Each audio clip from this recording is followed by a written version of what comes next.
Hey, smugglings, what is happening? This is going to be a Blu-ray collection update. So I'm just going to be giving an updated view of my Blu-ray collection in this video, and it's going to be quite casual. I'm just going to be doing a video where I'm showing off these Blu-rays, giving my brief thoughts on them, and then we'll move on to the next Blu-ray.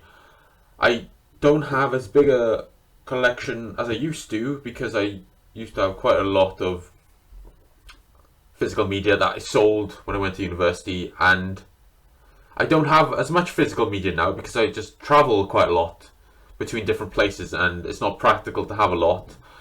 But I've had a bit of a taste for it recently, and I've started to enjoy having physical media more, and I think I'm going to start picking up some more, I think, because I've realised that not everything you want is going to be on streaming services, and that is mostly where I see a lot of films and TV shows is on streaming services. But the fact of the matter is that they're not always available there. There's one film in the collection, which I'll speak about later, that you couldn't find anywhere for a long time, and the only way really to get it was to have the Blu-ray or the DVD. So that is the case with that. But yeah, I'm going to be going through these films and TV shows in my Blu-ray collection, and I'm going to be giving my brief thoughts on them. So I've got the pile here, and I'm going to be going through them. So, first one is Dark Knight trilogy. So this is Christopher Nolan's Dark Knight trilogy, and very important films to me. I love the Dark Knight trilogy. Obviously, the Dark Knight is considered to be one of the best, if not the best, superhero film of all time, and I'm likely to agree with that, because it is a phenomenal achievement. I think my favourite, though, is Batman Begins. I love the way they told Batman's origin in that film, and it was really cool the way they did it, and I do like seeing the origin of that particular character. So I thought Batman Begins was amazing, and The Dark Knight Rises is great as well. A great theatre experience, Dark Knight Rises, love that. And I think that's quite underrated, honestly. I don't get why people don't like that much film as much as the others, but I love it. I've always loved it ever since I saw it in cinemas, and it was great. So that is a must-have. Like, Dark Knight trilogy, they are absolute modern classics, so I've got to have those. And Christopher Nolan is one of my favourite filmmakers, so I had to have that in the collection. Next one is Ridley Scott's Gladiator. So this is the 2000 film Gladiator, directed by Ridley Scott, of course, who I just said, and starring Russell Crowe in a star-making performance here.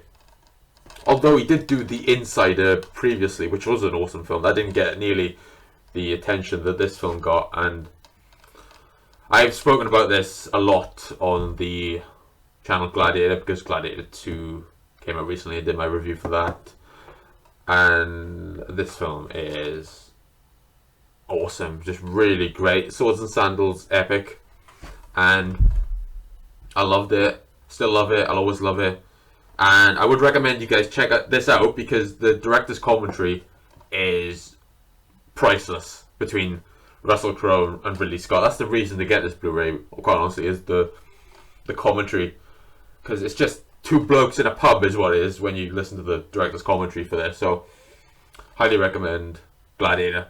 I think most of you have probably seen Gladiator, man. It's fucking awesome. And the next one is another Christopher Nolan film, Inception. So Inception. I'm just realising now that Christopher Nolan is very important to why I love films and me becoming a film fan, because I saw this in cinemas and this blew me away, along with The Dark Knight and The Dark Knight Rises. And it was all that 2-year span which really solidified myself as a big fan of film, and it was a lot to do with Christopher Nolan and his skill at blockbuster filmmaking. He's one of the absolute best at it, and Leo, one of my favourite actors, and this is a really great science fiction thriller that's essentially a heist film, and it's very intelligent. It really goes into the logistics of dreams and this crew that are trying to extract and plant ideas into individuals, and I loved it. I thought it was really great, really epic film, and one of the most thought-provoking endings of all time. Really loved that, and it's just such a crowd pleaser in that way. That's really great. Next one, nothing Christopher Nolan. I got them all together. I did not know that, but I got Interstellar. So this is another science fiction film by Christopher Nolan, and I know that this one didn't get quite the reception that Inception got, because Interstellar, I think, was a victim of high expectations. I think the expectations were so high for this one because the last original film by Christopher Nolan, Inception, was so good. I think people were expecting mountains to be moved by this film, and it wasn't the case. But I think it's a great film. I think hindsight has been very kind to this film, and I think it's had reevaluation over time, and I think it's now considered to be a really great film. And I always really enjoyed it. I never thought it was as good as Inception or The Dark Knight, but when one of your worst films is still great, that's a sign that you're top of your game in terms of directing. So that is Interstellar. I haven't seen it in a while. I have to rewatch that one, I think, because I haven't seen that in quite a while. So the next one, this is the film by Damien Chazelle. This is First Man. So this is a story of Neil Armstrong and the mission to the moon. And I've actually only seen this once, but I really enjoyed it. I thought it was really great.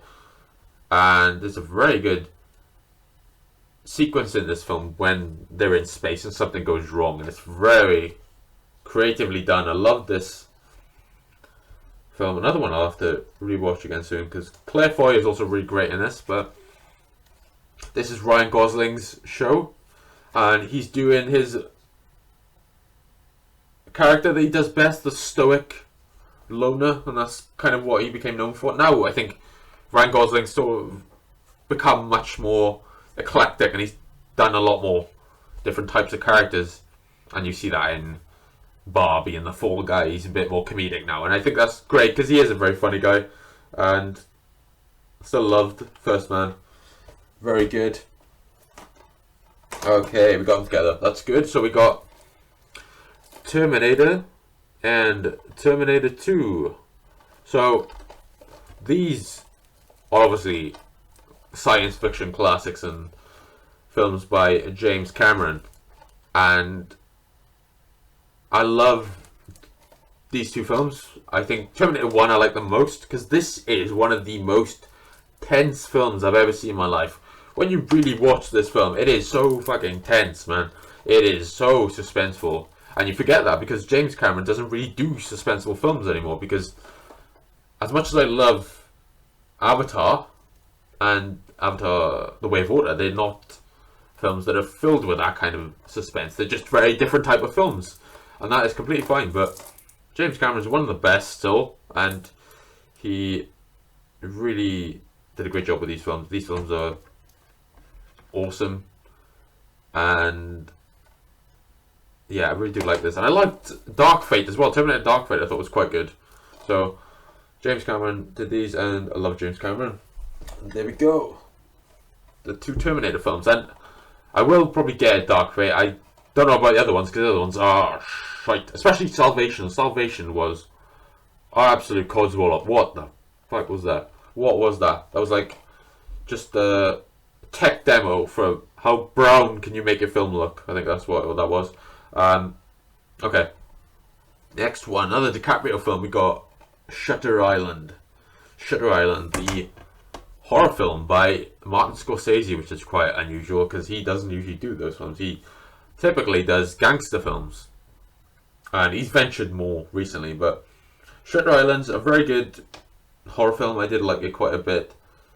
I think that the twist is predictable at a certain point, and I got it before it actually happened, and that's unusual for me. I'm usually not very good at getting the twist, but I got it for this one, and I still think it's very good. It's very beautiful, like a lot of Martin Scorsese's films. Very beautiful, very energetic, and it's got a lot of that tense atmosphere that you want from a horror film. So I very much like that film. It's very good. Okay, we got Drive. It's Drive, starring Ryan Gosling, another one of his stoic loner films, and this is the one that people say sort of made his career, so to speak. Even though he had a string of successes before, I think this gave him that independent artistic credibility.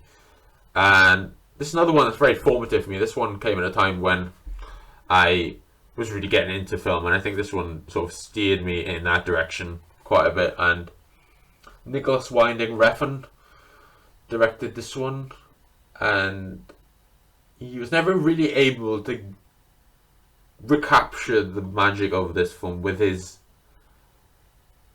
other American films, because I think a lot of them just became quite weird. But I know he's done that show, I think it's Danish Cowboy or something like that. But he's done this TV show that people like quite a bit, Nicholas Winding Refn, so maybe I'll have to check that out. But this is Drive with Ryan Gosling, and I like it a lot. I love it, actually, but I'll have to see that again too. Okay, we got some good ones coming up here now, because this is Dune. Love this film, and the sequel is phenomenal as well, and that's going to show up on my top films of the year list when I do that. It might actually be January that I do that. I think I want to see quite a few more films before I do like a top 10 of the year, so I think I'll have to wait till January to do that. But this is Dune Part 1, Denis Villeneuve, and really do love Denis Villeneuve. I think he's an awesome filmmaker. He's one of the absolute best, and he did a great job here with this. Very much like Fellowship of the Ring is what it reminds me of, because it is a segmented part of the story. It is the prelude to what's about to come, and I think that's the right choice for this, because I love the book as well. I recently read the book when Dune Part 2 came out, and I love this world, this story. Really interested to see what they do with Dune Messiah, because that book is freaky. So it's going to be cool to see what they're going to do with that. But this is, at the minute, one of the best space operas. It is one of the few space operas that's going, because Star Wars is, I don't know, where the fuck is Star Wars? In terms of theatrical films, we've got a lot of TV shows, but god damn it, we want theatrical films, man. That's where Star Wars came from, bro. This film series. So we want to see more films. We don't want to see more Rey Skywalker. Just don't come back with that, please. But we want to see more Star Wars, man. Come on. So this is great. Another great space opera, like I said. And this is currently holding that space for Star Wars. And Star Wars better watch out, because the Dune series is gaining an audience, gaining traction. And if they don't come back soon, I think they're going to be overtaken by this, quite honestly. Because these films are really great. And I think people are becoming aware of their quality. So that is Dune Part 1. So next we got Pattinson. We got the Batman with Robert Pattinson. So this is Matt Reeves' Batman. And I think this is really great. I think I love this film upon rewatching it. I think I loved it more when I rewatched it a couple of times. Because when I first watched it, I liked it. But I thought it got a little bit silly near the end, because when you first watch the film in the beginning, it feels a lot like the crime thrillers of the 90s. It's got a very different feel to the previous Batman films, and it differentiates itself quite nicely to those. But when you rewatch it, I think you just take it for what it is and you appreciate it more. And I think it is a great film. I think Matt Reeves did a really good job here, and I think this is a more aggressive Batman, it's a younger Batman, and I think Robert Pattinson did a great job here. I think he's really done a good job, and I know they were trying to bring him into the DC universe. I was like, no, don't do that, just keep it separate, because this is a very different type of Batman, and I want this universe to exist on its own. So that is very good. I got to see the Penguin as well. I got to see that TV show. So that is one of my TV shows to watch is the Penguin. So that is something I'll be doing. But Batman is very good. And I'm trying to look, because Jim Gordon, what's the guy's name that plays Jim Gordon? I'm gonna kick myself if I don't say what it is. Jeffrey Wright, right? Jeffrey Wright is awesome as Gordon. He's probably the perfect Gordon. Love Gordon in this, so he is great. One of the best pieces of casting in this film, I think, is Commissioner Gordon. And yeah, it's a really great film, very promising, and I can't wait to see the sequel as well. Also got to see the TV show, like I said. I think I'll do that this Christmas. So that is that, and then we got Sherlock Holmes. We got the Sherlock Holmes 1 and Sherlock Holmes Game of Shadows. These are with Robert Downey Jr., Jude Law, and directed by Guy Ritchie. Love these films. Thought these films were so much fun. So well done. They remind me a lot of Pirates of the Caribbean in the way that they're these big action comedies, and they fill that space, I think. And I really miss these films because the second one leaves on quite a big cliffhanger, and they just left us hanging. They still haven't resolved it. They still haven't fucking resolved it, and it's one of those things. But I know that Robert Downey Jr. obviously was becoming quite popular with the Marvel Universe here, and that took up a lot of his scheduling, so I think that's why they didn't do part 3 soon after the second one, because these 2 films were done in a 2-year span, which is so fast, but they're really great. And yeah, I love these films. This is actually my favourite Sherlock Holmes duo, I think.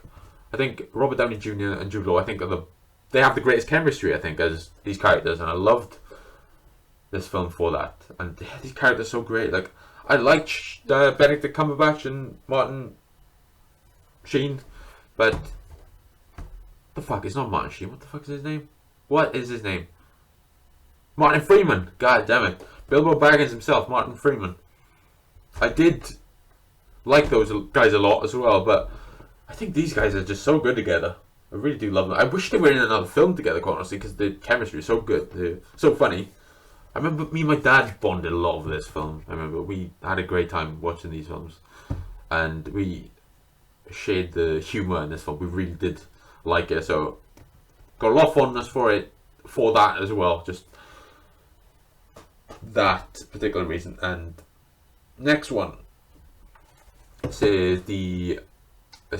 see that? It's The Great Gatsby. That is The Great Gatsby with Leo, another Leo picture. And love The Great Gatsby. I think it's a very fun, energetic adaptation of the novel. It's quite accurate to the novel as well, because I remember reading this in school when we were doing our A-levels, and read Great Gatsby around that time, and then watched the film around that time as well. And yeah, I love this film, and quite nostalgic in a way for me.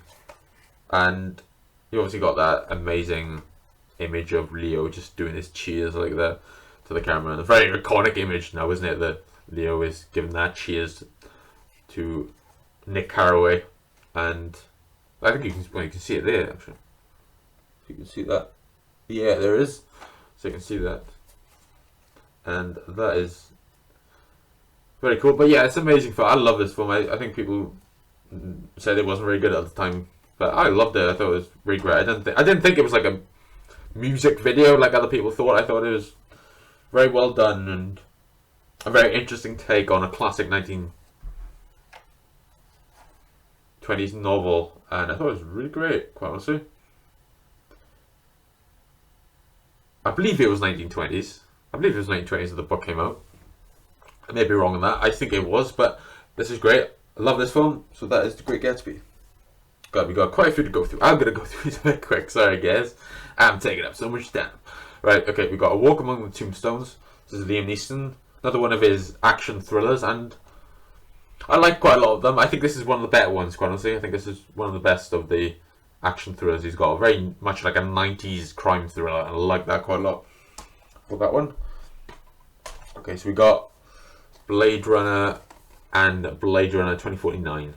So these two films are quite different. I think Blade Runner, the first one, is quite a conventional tale that has been told, and I think Blade Runner 2049 is more artistic, more abstract and minimalist. and this is by Denis Villeneuve, and I really do like them both. And obviously the first one's done by Ridley Scott, and I think I'll have to watch these again, and I'll watch them together maybe, because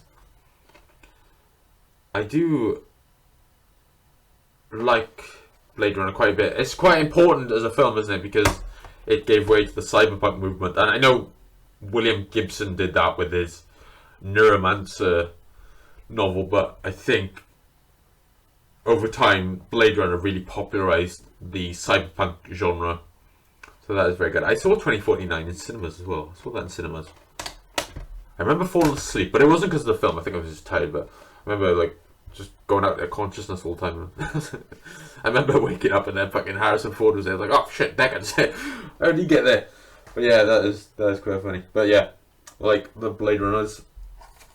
So one of my favorites here, and this is a Darren Aronofsky film starring Natalie Portman. That is Black Swan. Amazing film. Love Black Swan. And it's such a well-made film, and it's very dark, like a lot of Dan Aronofsky's films. But Natalie Portman gives such a great performance here, quite honestly. And I love Vincent Cassel as the teacher. He's the ballet teacher, and he's so good with his French accent. He's like so smarmy. Love it. Great film. Love Black Swan. Okay, we got a bit of Keanu Reeves, bro. Spade. Cans. There's cans. That scene is amazing. Where there's fucking there's like a woman pushing a trolley, and then he's afraid that Sandra Bullock's gonna run into him. And he goes, and he tries to tell her to move to the side, but then she hits it, and then he's like, "Cans. It's just cans." Like, fucking, so good, so good, Keanu. You're so good. Keanu's a legend. Love Keanu. Not the greatest actor, but goddamn if he isn't charismatic. God damn. But okay, next one. Avatar, another James Cameron joint. This is Avatar, the first one, extended edition. This is where you get the extra sex scene, I think, isn't it? Yeah, it's a great one. This one, great film. Avatar, loved Avatar, and I remember when it first was announced, and you saw the trailers everywhere, you saw the posters everywhere. I remember my parents saying, "Wow, that looks so good." I was like, I was like trying to be cool. I was like, "No, it doesn't look so good, man. They're just blue. They just blue." But I think this is a really great film, and I appreciated it when I saw it on Blu-ray again a few months after it came out. And yeah, I love it. I push back against this idea that, oh, you're not valid if you don't experience it in cinemas. I did experience this in cinemas, but I loved it when I watched it again on Blu-ray. And I've had people say that if you don't watch it in theaters, then you don't understand the true experience. But I will push back on that and say, I'll watch it wherever the fuck I want. And if I enjoy it when I'm watching at home, that's completely fine. Because as long as you're enjoying the film, as long as you get the most from it at home, I think you can watch it anywhere. I don't give a fuck where you watch it. I think if you enjoy watching it at home, because it's not always easy for people to get to cinemas, and it's not always easy for me to get to the cinema, and a lot of films are released on TV nowadays. I don't think your experience is any less valid at all if you watch it at home. I don't care if you watch it on an iPhone. Maybe don't watch it on an iPhone, maybe. but if you're watching it on a screen, I think your experience is valid. I've had people say your experience is not valid because you've not watched it in theaters, but I will push back against that. I say that's bullshit. If you've watched the film on whatever screen and you enjoy it and you got a lot from it, who can take it that away from you? No one can. You know what I mean? Even if you do watch it on iPhone, you know what I mean? It's like, that is the way you watched the film, and if you enjoyed it and you got a lot from it, more power to you, buddy. You know what I mean? It's like that. That's great. That's what it's about. Just enjoying it. And yeah, Avatar, amazing. Love it. Oh, fucking Blu-ray's fell.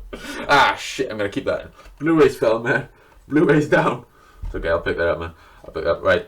So, the next one we got here is Silent Hill. This is the best adaptation of a video game in my opinion. In terms of a film, I think this is the best video game adaptation. I do thoroughly believe that. This is the best one. I know you got Last of Us as a TV show. That is better, I think, and that's a TV show. But in terms of film, I don't think there's a better adaptation taken directly from a video game than this. And Christoph Gans did this, and he's doing the sequel, which I'm very excited for. It's coming out next year, I think. So very much excited for that. And yeah, he did an awesome job here. And I'm really glad he's getting another chance to take a stab at the series, because Silent Hill is one of my favourite gaming series, and Silent Hill 2 is probably my favourite video game of all time. So I'm very happy he's coming back to do that, and he did a great job here. Amazing video game. So yeah, because I'm a fan of that very deeply, so I know the series very well, and I think he did a great job there, quite honestly. Okay, so we got Arrival, another Denis Villeneuve science fiction film, and another one I've only seen once, but I do really like it. I have to see it again. So you've got great actors. So you've got Amy Adams as Jeremy Renner, and love the way they displayed the aliens here. Very unique way to show the aliens in this film. So that is Arrival. Right, another one of my favourites. The film that is a bit of an inspiration for Silent Hill, which is Jacob's Ladder. So this is Jacob's Ladder starring Tim Robbins. And Tim Robbins is one of my favourite actors as well. He's an awesome actor. I wish he did be in more, quite honestly, because he's recently been in shows like Castle Rock, and he's been in a couple of things here and there, but back in the 90s we were getting a lot of Tim Robbins, and he's great here. I love Tim Robbins, and it's a very well made film, and it's got an amazing hospital scene that is so creepy. And yeah, very much an inspiration for Silent Hill, and it's awesome. Very much love Jacob's Ladder. Okay, another Christopher Nolan joint here, which is Dunkirk, the World War II drama, which is awesome. Love Dunkirk. Saw it in the cinemas. Very tense, very thrilling, like a lot of Christopher Nolan films are, and it's awesome. Love Dunkirk. Definitely watch it if you haven't. Okay, this one is very controversial, and you can't really be in the middle of this film. You can either only love it or hate it, really, and that is Mother. I love this film. I think this film is awesome, and I loved what it said about the planet. I loved what it said about biblical tales, and I thought it was really great.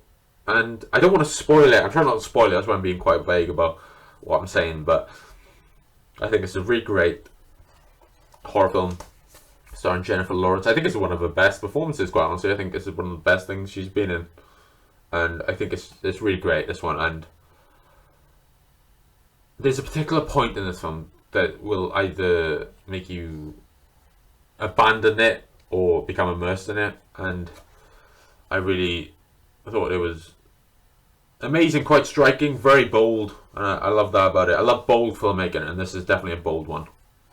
So that is Mother. That's the reason why I love Last Jedi as well, because that's a very bold take on the Star Wars series, so I love that as well. But that is Mother. Okay, I think, let me see, I've got one Mission Impossible film here, but I got a few of them, so I'm going to put that to one side a second. Okay, here we go. I got him. Okay, so I got the Mission Impossible films here. One of the most consistent series of all time, quite honestly. It's amazing. It's alongside the Harry Potter series, I'd say, in terms of their consistency. These films are awesome. I love them. I see them in cinemas every time they come out, and I can't wait for the next one to come out next summer. And they're really great. Tom Cruise is an absolute beast. He's unstoppable. He cannot be stopped. Try to. You just can't. He's amazing. Really great. Great action franchise. I love it. It's really great. So that is Mission Impossible. Okay, so here we got Ghost in the Shell 1 and 2. So, Ghost in the Shell, the first one, is a masterpiece. I love it. I think it's one of my favourite films, quite honestly. It's one of my favourite anime films, definitely. But it's also one of my favourite films, and the first Ghost in the Shell is very great, with Matoko Kusanagi as the main character, the Major. And a very great character. Such an amazing film. I think anime in the 90s was absolutely incredible. I think that's where you get some of the best anime, like Cowboy Bebop and Perfect Blue, and you get a lot of great stuff coming out of the 90s in terms of anime.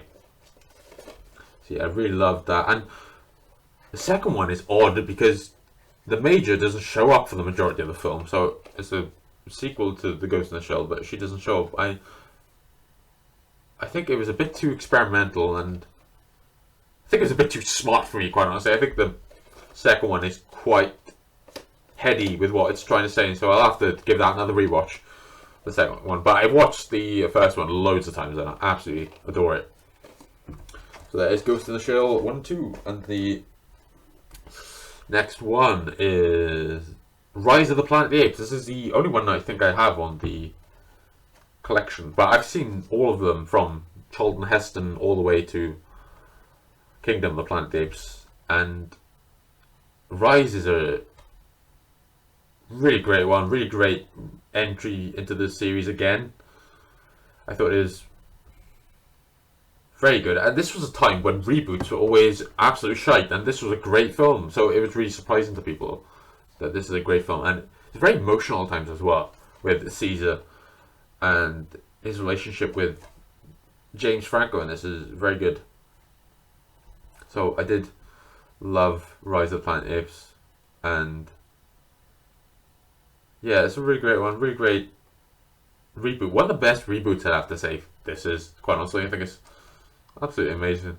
So that's Rise of the Planet of the Apes. Good stuff there. Okay, so these are the only 2 Criterion Blu-rays I have, I think. So this one is La Samurai, which I've seen recently for the first time. So this is Alain Delon, who's a sort of icon of French cinema, and I thought this was really good. It's a film that is of its time, and it's not the most eventful. It sort of pales in comparison to the films you get nowadays. I think it is very much a template for films that will come after, when you get the sort of one-man vigilante. Because this is a film about an assassin who lives a solitary life, and a hit goes wrong, and he has to deal with the repercussions, and that's essentially what this is. And you've had films that come after that that are very similar, that are perhaps better objectively, but I think this has to be given a lot of credit for the fact that it was one of the first to do that sort of film. So I do like this quite a lot, actually, The Samurai, and Alain Delon is very good, very charismatic presence, and I think he's really great here. So that is Alain Delon in La Samurai. Okay, so this one, fucking hell, these Blu-rays are like Jenga blocks, I tell you what. This is Slacker. This is Richard Linklater's Slacker. So this is a film that was considered to be the progenitor for the indie film movement in the 90s. So this is where you get a lot of filmmakers like Kevin Smith, Steven Soderbergh, and Richard Linklater. And this is like a narrative relay race, this is, because you go with one character into a scene, and then you see other characters in the scene, and you follow them, and you leave the other one behind, and it's really inventive, really inspiring. As someone who would like to make a film one day, perhaps, I think this is very inspiring. I love the creativity of this, because he's obviously working with such a small budget, but I loved the creativity, and that really spoke to me about this film. It's very smartly done, and very intelligent. I think anyone who's seeking to make an independent film should see this film, because it's such an innovator in that way. So loved Slacker, very good. Okay, so we've got a Paul Thomas Anderson film now. This is Licorice Pizza. So this is the Paul Thomas Anderson film right there. God damn it, I dropped the goddamn Blu-ray. God damn it, man. Slippery. God damn. But this is, yeah, Licorice Pizza with Alana Haim, who I like actually because Alana Haim does that music. She does music, so I like her music quite a bit. And you've got a lot of great actors here. Cooper Hoffman, got Dustin Hoffman's kid. Sean Penn, Tom Waits, Bradley Cooper, Benny Safdie. Great cast here. Very good film. I love this film. Probably the most light-hearted Paul Thomas Anderson film he's ever done. It's definitely not like There Will Be Blood, because that is a goddamn heavy film, which I love. I love There Will Be Blood, but this is much lighter. And I think this might be actually my favourite. Don't tell anyone. I think it's my favourite Paul Thomas Anderson film. So that is that one. Next one, we got Sicario 1 and 2. First one is great. Second one is alright. It's obviously not done by Denis Villeneuve, the second one, so it's not as good, but the first one is very good. Okay, please explain this film to me, because I don't understand it, because I'm too stupid. Tenet is very good. It's one of my least favourite Christopher Nolan films, probably, because I just don't understand it. I'm just not smart enough. It's so hard to keep up with for me.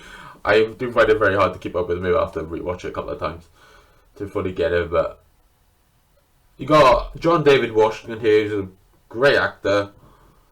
You know, really great. I love him and the creator as well. I thought the creator was very good, but he's great here. But this film is just too smart for me, man. Christopher Nolan, you're working on a different wavelength, man. God damn. God damn. But I still love you, Christopher Nolan. You do good work. And I love that you're doing the Odyssey. That's very cool. So that's awesome. Right, you got the Raid here. Awesome action flick. I love the Raid. Very cool.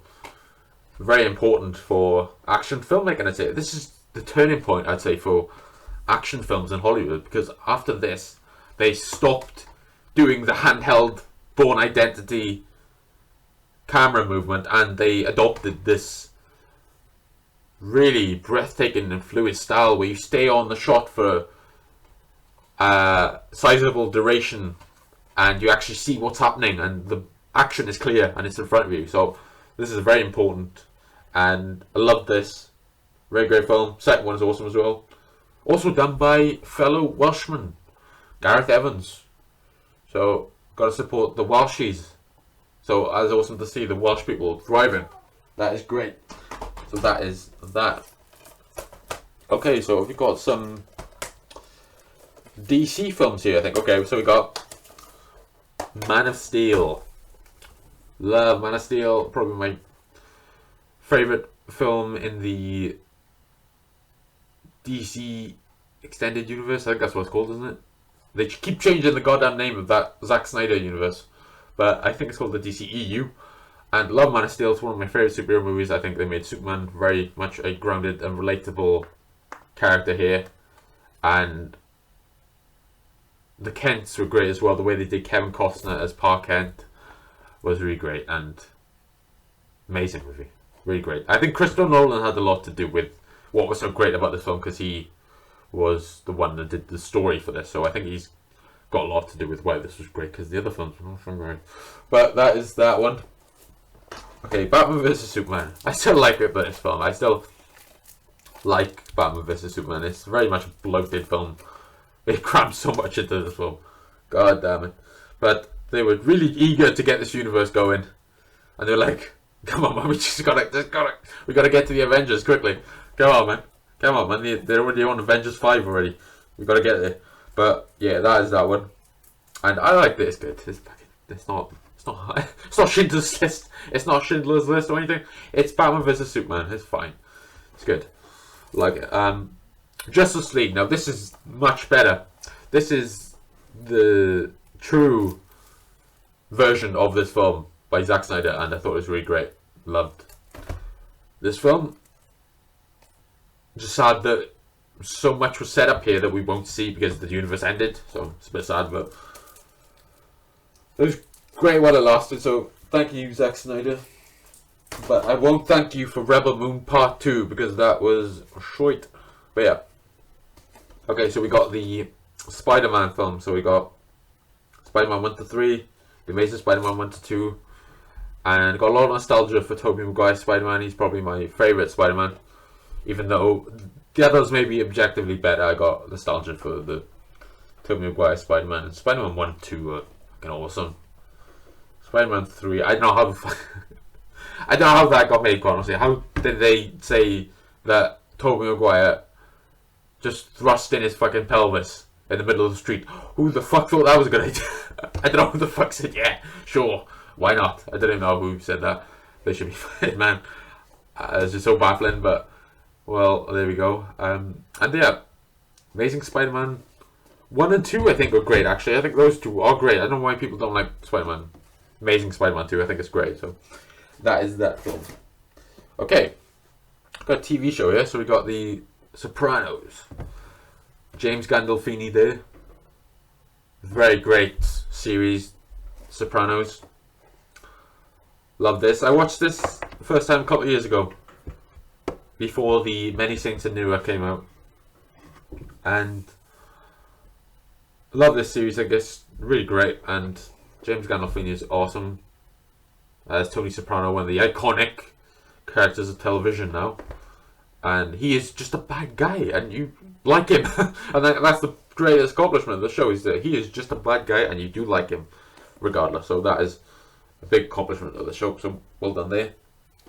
And I was going to say a spoiler then. But nah, I'll leave it. I'll leave it. Just go watch it if you haven't seen it. Go watch it. Sopranos, it's good stuff. Next one is The Revenant. So this is the film by Alejandro Inarritu, I believe his name is. Is that right? I believe that is. Alejandro G. Inarritu. Also did Birdman. I think this is the last film he did. I don't think he's done a film since then. So he's got a new film coming out, I know, with a lot of great actors. I think he's doing one with Tom Cruise at the minute, so it's very cool. But this is a great film. It's what I call an Odyssey film. It's very much like Apocalypto, where you're following one person. There's minimal dialogue, and you're just on this journey with them. You're on this adventure with them, and it reminds me of Apocalypto in that way. And it is a thrilling journey of survival, like it says on the back. It is truly a thrilling journey of survival, so I loved that. The best Tarantino film, Once Upon a Time in Hollywood. I love this film. I think this film is very good. And it's right there as well. You can see it right there, can't you? You can see it right there. There you go. There's a poster for it right there. You can see how much I love this film. Read the novelization for it as well. And I think this film is really good. I love stories about Hollywood. And this is obviously telling the tale of this has-been actor, his stuntman, and then Margot Robbie, who's the young star that's coming up. And it's a very smart movie, very much like a romantic movie that's romanticizing Hollywood and filmmaking, and I love it. I think it's really beautiful, and yeah, a really great film. This one, love this. Such a great cast, man. Like, if you had Brad Pitt, Leonardo DiCaprio, and Quentin Tarantino, I think you're always going to get a great film. I don't think you can make a bad film with those three. So that is that. That is that. Love that film very deeply. Okay, so we got here what is possibly my favorite film of all time. I've seen it so many times in the past, and I think it's such a great film, and that is Donnie Darko. Donnie Darko is, I think this is the Arrow video Blu-ray. Love Donnie Darko. I think this is such a great film. Came out in 2001, and very much a cult classic, and another film that really drew me into film when I was a bit younger. And I think this is such a great film, and it's working with a low budget, and it's so many different things because it's science fiction, it's a high school drama, it's got a bit of comedy in it as well, it's a bit of a superhero film in a weird way. It's got a lot of things that it's doing there, and it's also a thriller. It's got a lot of different things. I love that, and it does balance them very well. It's got a really weird atmosphere to it that's so special, and I think that's one of the things I like a lot about it, is that it just feels very unique and unsettling but comforting at the same time. It's really weird in the way that it feels, and I love that unique feel to it. So Donnie Darko, possibly my favourite film of all time. Okay, so the next one we got is Pulse. I got the reversible cover on it here, so I reversed it, but you can see on the spine there it says Pulse which is one of my favourite horror films, and the Japanese just do horror films so much better than everyone else, and I really can't believe it. Like, a lot of these films from the 90s, and they get to me like these new horror films don't. Like, these films in the Conjuring universe, these films about exorcisms, they just never get to me. But the horror films of Japan really do. And I do love a lot of modern horror as well. But these films about exorcisms and spirits and the supernatural, they just never get to me the same way as the Japanese films. They just really do get you under your skin, these ones. And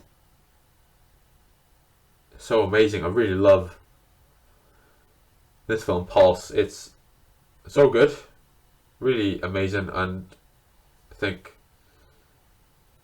it's an absolute masterpiece. I love Pulse, and it's got one of the scariest scenes of all time in it, which I featured in my montage video, where a woman is sort of walking towards this young man, and she starts fucking dancing, and she starts moving like an orangutan. It's really unnatural, and I think she is a professional dancer, but the way that scene is shot is so great and really beautiful. If you've not seen Pulse, please see this film, because it is quite underrated. It didn't make a lot of money when it came out, but it's so special, and it sort of predicted social media and the effect that it has on people, because that's a big topic of this film, is that this virus that is created by these university students, this program that they have on their computers, when it gets sent to the other students, they get withdrawal symptoms from it, because they see something that they can't unsee, and it's something that really affects them internally. And the scariest thing is that these students are not dying, but they're just fading away. They're not technically dying, but they're just fading out of existence because they feel so little, because it drains the life out of them, and that is frightening. But yeah, the Japanese were just doing it so well in the 90s, and they don't do it as much anymore in terms of their horror films, but still a great one. I'm hopeful they'll get back to it someday, just creating the great films of the 90s. So that is that, along with, you know, Ring as well. Ring was a great one as well. So that is a oh, here we go. What we got here? Welcome to Jurassic Park. So this is the Jurassic Park here.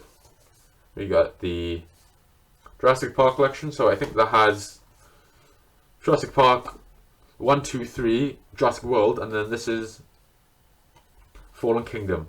So obviously the first one is one of my absolute favourites. I think that's an absolute masterpiece, and I could watch that film any day. I think Jurassic Park is such a great film, really well done, that one, and one of Spielberg's best. And he did that while he's doing Schindler's List at the same time. I was like, Jesus Christ, what a talent to switch between those two, because they're so different. But Jurassic Park is an amazing film, and I like Jurassic Park 2, The Lost World. I think it's okay, but Jurassic Park 3 I think is really great. I don't understand why people don't like that one that much, but Jurassic World is alright, and then Jurassic World Fallen Kingdom is again alright. I think they don't have the memorable characters that the previous films have. I think they lose the sense of adventure. I think they tried too hard to be thrilling and scary for children, but I think the thing that made the original Jurassic Park so special is that you had characters that were really unique and you did care for, and you had that Spielbergian sense of adventure, and I think that's lost in these films. I think they feel a bit generic, like Jurassic World and Jurassic World Fallen Kingdom, because they're just monster films. They're just films that feature dinosaurs. I think they wanted to film that featured dinosaurs, and they thought, well, let's make it a Jurassic World film. So yeah, it's not the best of Jurassic World films, but the Jurassic Park is absolutely amazing. So love that. Okay, so we've got a Ghibli film. We've got Arrietty. This is a adaptation of The Borrowers, that novel, and I think this is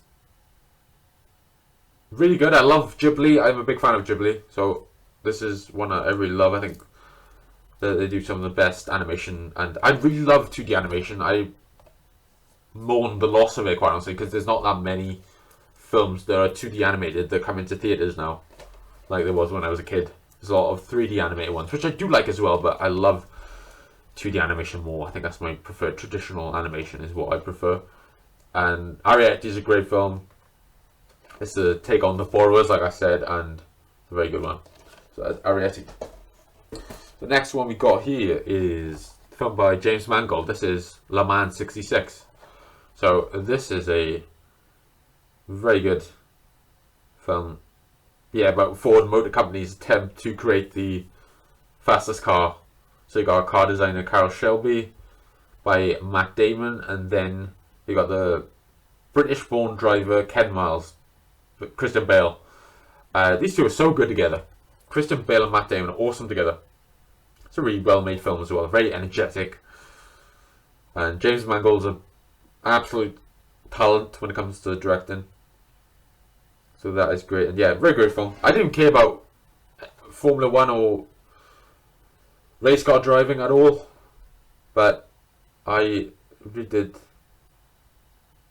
love this film. I think it's a very good... It's not Formula 1, is it? But it's a race car driving. And I'm not even into that much. I don't really like cars, quite honestly, but it's the testament to the film that I really loved it, even though it's on a subject matter I don't really care about. So that is what a great filmmaker can do. So that is awesome. So this is 7. This is the David Fincher film. God damn it, guys, my throat is getting a bit dry. Let me take a drink from my Metal Gear Solid mug for a second, man. Man, I've been yapping too much. Tell you what. Alright, this is 7 by David Fincher. So this is Brad Pitt, Morgan Freeman. 7 Deadly Sins. So this is a very good film. One of my absolute favourites of the crime thrillers of the 90s, and I love David Fincher. He's one of my favourite filmmakers. And yeah, I think this is really great. I love 7. Not much more that can be said about it. It's got an amazing twist, and what's in the box? What's in the box? What's in the box? I love that little performance of Brad Pitt. It's become quite iconic, that particular scene. He's like, what's in the box? What's in the box? But yeah, man, it is great. 7 is great stuff. Love 7. Great crime thriller. And I will say as well that a lot of the films I have, I'm going to say I love, because I'm not someone who's going to get a film that I don't like. I will typically have some sort of affinity for it, or the series. So I'm not going to be just getting films for the sake of it, because these are films that I actually want to watch and have watched.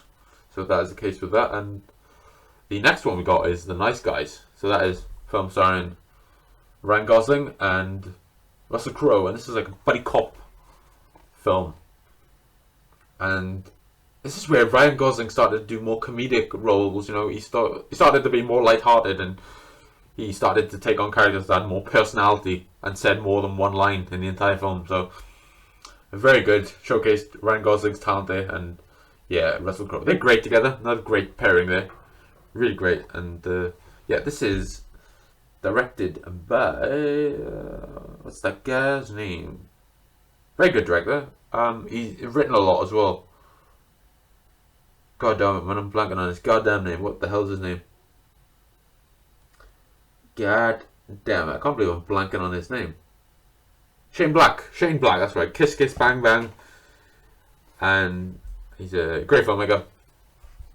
Written quite a lot of great stuff as well. Lethal Weapon, he's the writer of Lethal Weapon. Great stuff here, love that.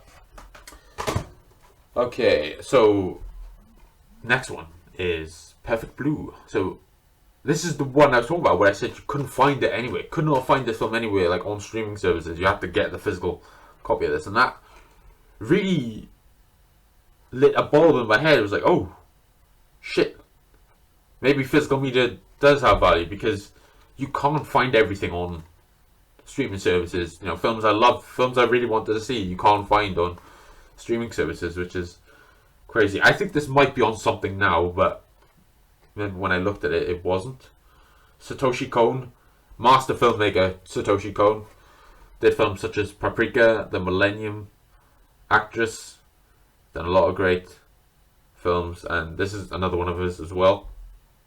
Yeah, he's such a big influence on so many filmmakers, because this is a big influence on Black Swan And Paprika is a big influence on Inception, and there's scenes from this are directly in Black Swan, and the same with Paprika. There's scenes in Paprika that are in Inception. So a lot of Western filmmakers take ideas from a lot of anime, and this is one of the best. I don't blame them for that, because this is one of the best films ever made, I think. This is a really great film.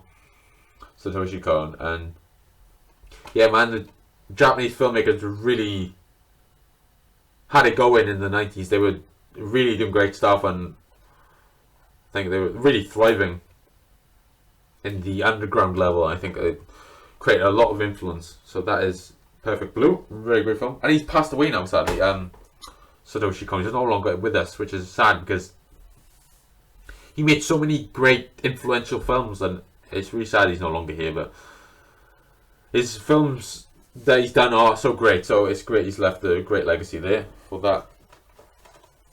Okay, so this one is The Wind Rises, Hayao Miyazaki, one of my favourite Ghibli films, another Ghibli film, and very good, 2D animated, love it. Tells the story of Hiro Erogoshi. I think he's the aeronautical engineer that designed the M2 Mitsubishi, I believe it is, and he's a very good film. I love this film. 2013 this came out, and yeah, it's a very great film. Love this film. Oh, okay, we got another Mission Impossible. I completely forgot I had this one in a different place. So this is Mission Impossible Fallout, and very great film. Like I said, nothing more that can be said. These are great action films and very consistent. You know what I mean? There's not much variation in quality as they grow in the series, and I think that Mission Impossible 2 is definitely the worst one, because that is right. But I still got nostalgia for that one. I got a soft spot for it. I know it's a shit film, but I like it, man. I like it. Like that Douglas score. Got Douglas score in Mission Impossible 2. Got a Scottish accent. Yeah, that's funny. Yeah, man. It's right. We got Twin Peaks here. We got Twin Peaks, the entire series 1 to 3. Then we got Fire Walk with Me, which is the film spin-off. So these are pieces of media that I very much love. I love Twin Peaks. Big influence on Silent Hill as well. Twin Peaks, and Twin Peaks is one of my favorite TV shows. I absolutely adore it.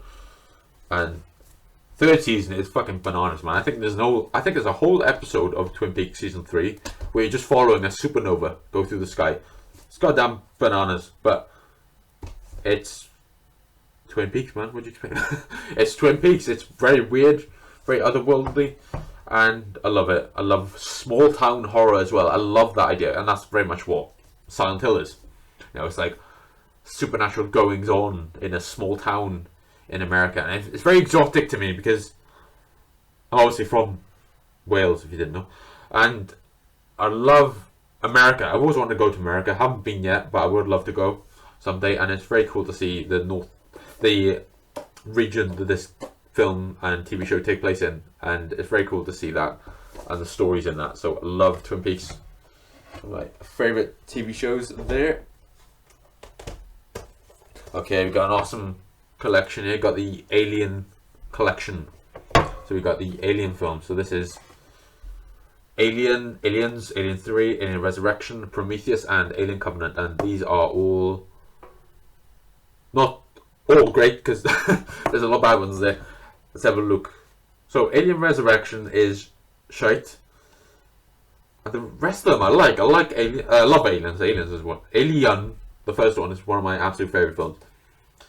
Aliens is very good, and I've appreciated it after rewatching it again recently. I think it's a very great sequel. And Alien 3 is okay. It's not as good as I remember. When I rewatched it again recently, I thought, yeah, it's good, but it's not as great as I remember it being. Alien Resurrection, I don't know what the fuck that is. I don't know what that is. Comes from a great filmmaker as well. It's the guy that did Amelie, which is a very good French film, but yeah, Alien Resurrection is absolute shit. Prometheus and Alien Covenant, very good. They're philosophical in the way that they're telling the stories. Are very much an ambitious story that they're telling there. And I don't think they quite completed the story from these films, but I very much love Prometheus. Alien Covenant, I think, took the wrong lessons from Prometheus, but I enjoyed watching it still. It's just not the best, and it took the wrong lessons from Prometheus, but it's fine. We had a great one this year as well. We had the Romulus film, which is very great, so that is a great one. Okay, I think we're on the last few here now, so we got, what have we got here? I could have sworn I had more James Bond films here. I have to look for those. I think that's all of them. I thought I had the James Bond films here. I have to see if I maybe can get them off eBay or something. But next one is No Time to Die. This is the last film by Daniel Craig as James Bond, and I think he did an awesome job here. I loved this film, and the ending is so sad. I thought, I think you all know that James Bond dies in this film. I mean, that is the sort of ending for this film, and it's very sad, very well done, beautifully done. Daniel Craig, best Bond in my book, and I think he did a very good job here. I think my second favourite is Timothy Dalton. Timothy Dalton, I think, is my second favourite. But Daniel Craig's great. Gonna miss you, buddy. But yeah, looking forward to your other roles. Right, so next we got King Kong. This film fucking destroyed me as a kid. I remember seeing this as a kid. I'd seen King Kong fall off the fucking New York skyscraper. I think it was the Empire State Building. Or the Chrysler Building. I think it was the Empire State Building. But that is a very sad scene. And that was the first film I remember seeing where the ending was sad. Like the first kids film I remember seeing where the ending was so sad. And I was like, I was waiting at the end of the film when the credits roll. I was like, Mum, is he gonna get up? Is he gonna get up, Mum? Because I thought honestly that King Kong was gonna live to see another day. But fucking hell, they killed him. What a bunch of twonks. What a bunch of twonks, man. But yeah, King Kong's awesome. Peter Jackson, very great. Love Peter Jackson. Okay, so we got Star Wars, the complete saga. The complete saga. It's not complete anymore because this is only these 6 films. Oh, how quaint. What a beautiful time that was. We only had 6 films. I'm trying to see when this was from exactly. I think this is from 2013 or something, I think. When they re-released them on Blu-ray. Yeah, love Star Wars. Star Wars is one of my favourite series. I'm a bit sad about what they doing to it because they are just keeping it to Disney Plus. They're relegating it to Disney Plus at the minute. But Star Wars is a big blockbuster film. It deserves to be in theaters. We need more of those. We don't need more of these TV shows they keep pumping out every second. And I've enjoyed them, but I want a film, man. I mean, it's like I want a film. We need a strong, good film in the series to come out. Because the Rise of Skywalker left a fucking bad taste in my mouth, man. It was so bad. It's not the worst, but god damn, man. When you look at like the people and the talent that was involved in that film, it's crazy that it didn't end up being at least good. It is crazy. But we got fucking Rey Skywalker. That's what we got, really? Oh, god damn it, man. But yeah, man. That is that one. So that is Star Wars complete saga. Look at this mess. Jesus Christ. Look at this mess, man. Got these fucking Blu-rays here. Beautiful mess, though. No, it's beautiful. I enjoyed doing this. It's really great chatting about these films. I loved it. And hope you enjoyed watching as well, Smauglings. Let me know in your comments below what you think of these films. And let me know what Blu-rays you want to look for. And I know I have something I'd like to go for. I think I might start building it out more again. And I enjoy discussing these films. It's very good to talk about them in a brief capacity sometimes in bite-sized chunks. So I enjoy doing that. And I really appreciate you watching, Smauglings. You guys are fucking awesome. And you guys take care. And I will see you soon.